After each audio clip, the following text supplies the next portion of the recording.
नमस्कार, मैं हूं श्वेता सिंह। अपने पाले हुए आतंकियों की करतूत भोगता पाकिस्तान बस एक मोर्चे की लड़ाई लड़ने में दिलचस्पी ले रहा है। उसे अभी भी लगता है कि हिंदुस्तान के दुश्मन को अपनी जमीन पर पालना उसके हित में है। एक झटके में उसका अपना भविष्य टूटकर बिखर गया, लेकिन अपने दोहरे मापदंड से वो बाज नहीं आ रहा। आतंक के खिलाफ जंग के बड़े बड़े दावे करने वाला पाक हिंदुस्तान के दुश्मन नंबर 1 हाफिज सईद को पाल रहा है। लखवी के सामने लाचार है, अब तक कहता है सबूत नहीं है। हम आज खोलेंगे इन दरिंदों का कच्चा चिट्ठा, दिखाएंगे इनके खिलाफ दिए गए एक एक सबूत।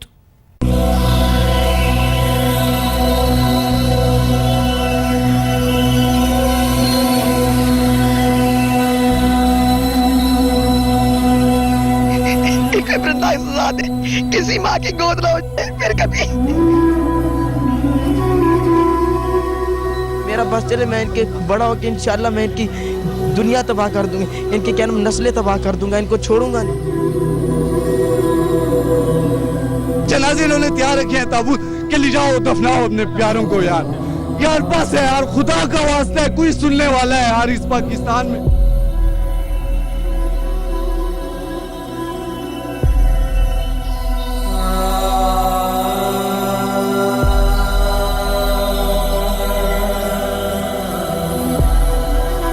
बजामत बीन अब कांप सपेरे कांप, तेरे बच्चे डस गया तेरा पाला सांप।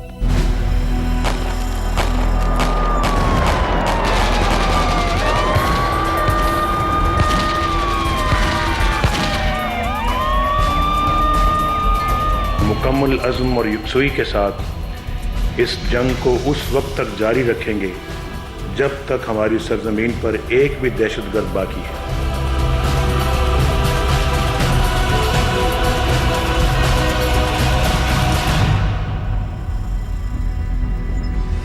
लेकिन पाकिस्तान नहीं सुधरा, नहीं बदली उसकी सोच, नहीं बदली उसकी नीयत। उसके दर्द ने दुनिया को झकझोर दिया, पर उसने सिर्फ खुद की सोची, दूसरों के दर्द से बेपरवाह।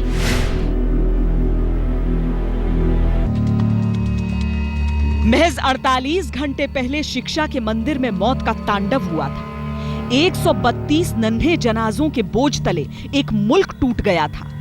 आतंक को जड़ से उखाड़ फेंकने के बड़े बड़े दावे हुए थे कि तभी इस्लामाबाद की एक अदालत ने ज़कीउर रहमान लखवी को जमानत पर रिहा कर दिया।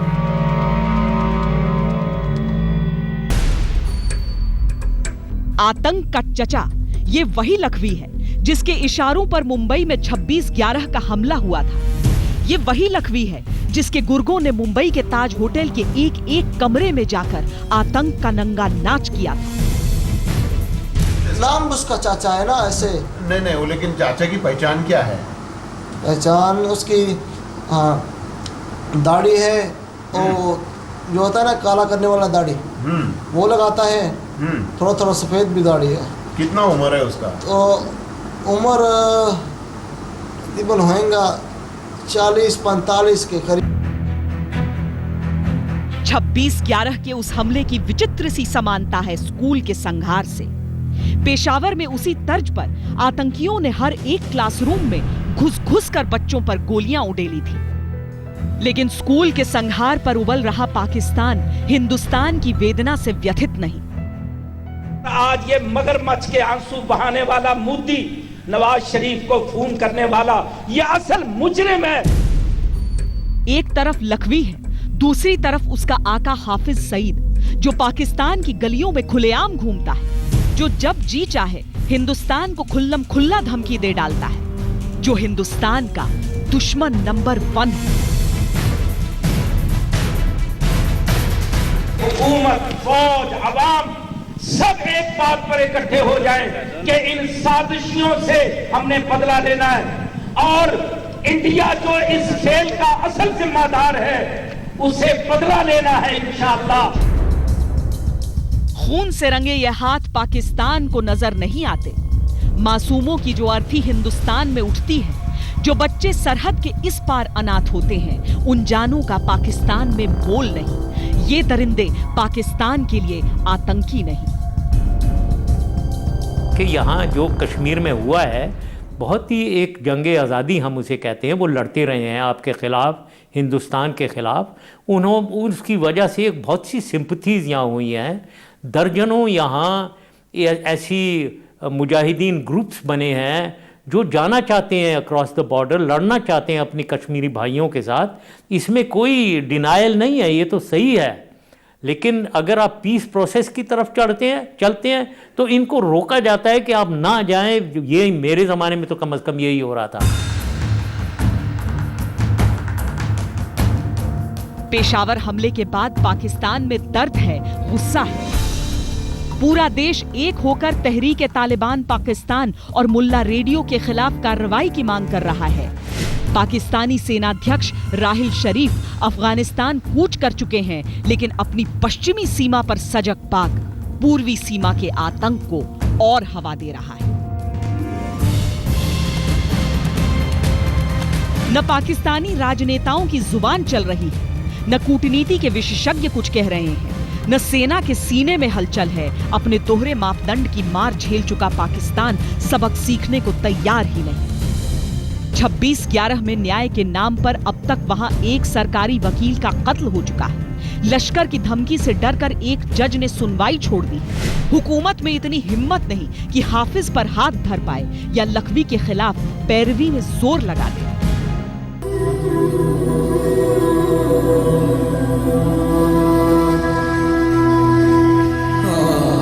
अपने नौनिहालों को दफन करते पाकिस्तान को समझना होगा, सच दफन नहीं हो सकता।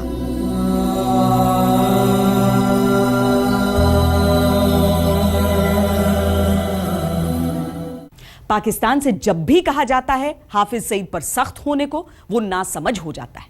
पाकिस्तानी राजनेता उस दरिंदे से मेल मुलाकात करते हैं। हिंदुस्तान के भेजे गए दस्तावेज, अमेरिकी कोर्ट में हेडली का बयान, पाकिस्तान को कुछ भी दिखाई सुनाई नहीं देता। आइए हम आपको दिखाएं हाफिज सईद का काला सच।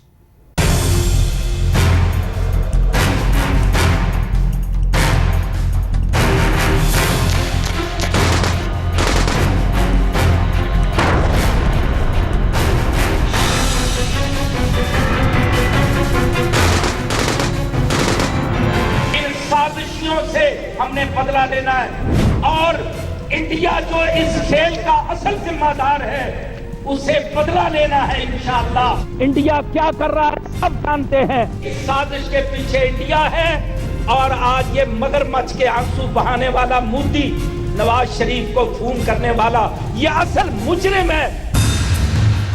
हिंदुस्तान के लिए जहर जुबान पर, हिंदुस्तान के प्रधानमंत्री के लिए दिल में दोनों जहां की नफरत, मंसूबों में गजब की हिमाकत। हाफिज मोहम्मद सईद कश्मीर के नाम पर, जिहाद के नाम पर बर्बादी का लश्कर तैयार कर रहा है।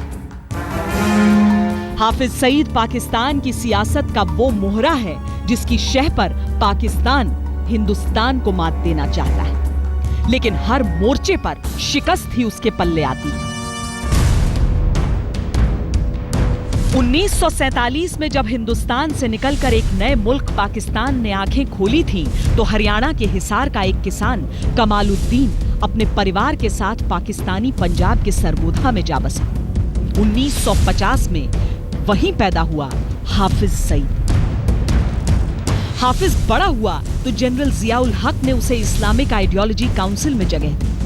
कुछ वक्त के बाद हाफिज पाकिस्तान की इंजीनियरिंग और टेक्नोलॉजी यूनिवर्सिटी में इस्लामिक शिक्षा का टीचर बन गया। 80 के दशक में हाफिज सईद सऊदी अरब गया। वहां अफगानिस्तान की लड़ाई में हिस्सा ले रहे जिहादियों से उसकी मुलाकात हुई।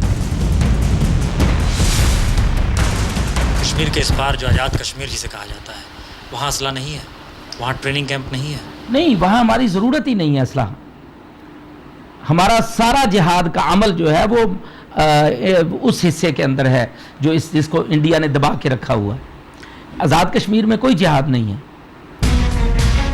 1987 में हाफिज ने मरकज दावा अल इरशाद नाम के एक संगठन की नींव रखी। जिहादी मंसूबों वाला यह संगठन 1990 में लश्कर तैयबा नाम से दुनिया के सामने आया।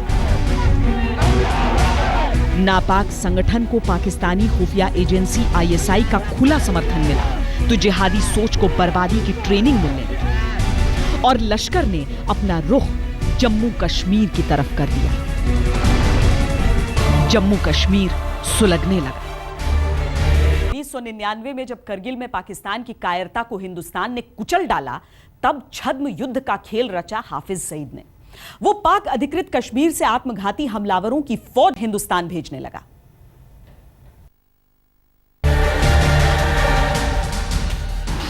आपकी कार्रवाई इस रूप में जारी रहेगी कि लाल किले पर झंडा फहराने की बात होगी, हाँ, दिल्ली में हमला होने की बात होगी? बिल्कुल। इंडिया अगर नहीं छोड़ेगा कश्मीर को तो दिल्ली में बिल्कुल हमले होंगे।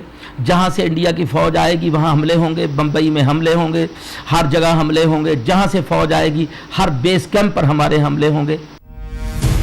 इसके बाद सितंबर 2002 में अक्षरधाम मंदिर पर हमला, 11 जुलाई 2006 में मुंबई लोकल में सीरियल बम धमाके। बेकसूर हिंदुस्तानियों के खून से एक तस्वीर बनती चली गई और वो तस्वीर थी हाफिज सईद। क्योंकि जब तक इंडियन आर्मी मुसल्ला वहां बैठी है, क्रैकडाउन चलेंगे, गोली चलेगी और जनाब जुल्म होगा। इसका एक ही तरीका है कि हम इसको यहां से निकालें, जैसे कि हमने अफगानिस्तान से रूस की फौज को निकाला था, हम बिल्कुल इसी तरह इंडिया की फौज को निकालेंगे, क्योंकि इंडिया की फौज का उसमें रहने का कोई हक नहीं है।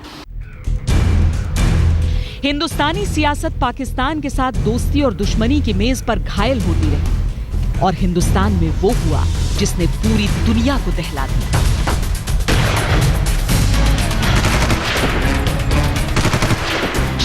नवंबर 2008 मुंबई में आतंकवादी हमला हुआ। पाकिस्तान में बैठा हाफिज और उसका साथी जकीउर रहमान लखवी हर मौत पर जश्न मनाता रहा। तो आपको ग्रेनेड करने की बात तो नहीं ना आई? आई आवाज आई, ये तोड़ रहे हैं, आ रही है हर चीज ऊपर क्लियर करते हैं। बस ना फिर आप यार मतलब ना अपने हालात को उधर देखें, अपनी पोजीशन बना लें और ना गने ब्रश के ऊपर तैयार कर लें। और मुंबई हमलों में 166 से ज्यादा बेकसूर लोगों की जान गई।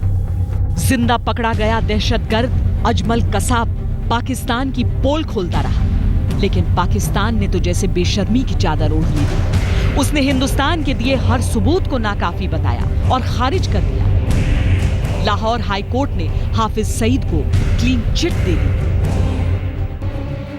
अमेरिका की तरफ से और हिंदुस्तान की तरफ से बहुत दबाव था, बुराई की मुसल्लस का दबाव था कि हाफिज सईद को गिरफ्तार रखा जाए, लेकिन पाकिस्तान में अदलिया आजाद है, ये बात साबित हुई। हाफिज मोहम्मद सईद रहा कर दिया। पाकिस्तान के प्रधानमंत्री नवाज शरीफ अच्छे और बुरे तालिबान का फर्क मिटाना चाहते हैं, लेकिन उन्हें हाफिज की वो गीदड़ भभकी सुनाई ही नहीं देती जो हिंदुस्तान में कत्लेआम की खुली ललकार है। मोदी का किरदार सबके सामने वाज़ेह है। इंडिया क्या कर रहा है सब जानते हैं। खामोश रहने का वक्त गुजर चुका है। सोचा था पाकिस्तान अपने जख्म से बदलेगा, मासूमों के खून का रंग उसे दहशतगर्दों के रंग दिखाएगा, लेकिन पाक अपनी दोहरी चाल पर कायम है। सख्ती अब हिंदुस्तान को ही करनी होगी।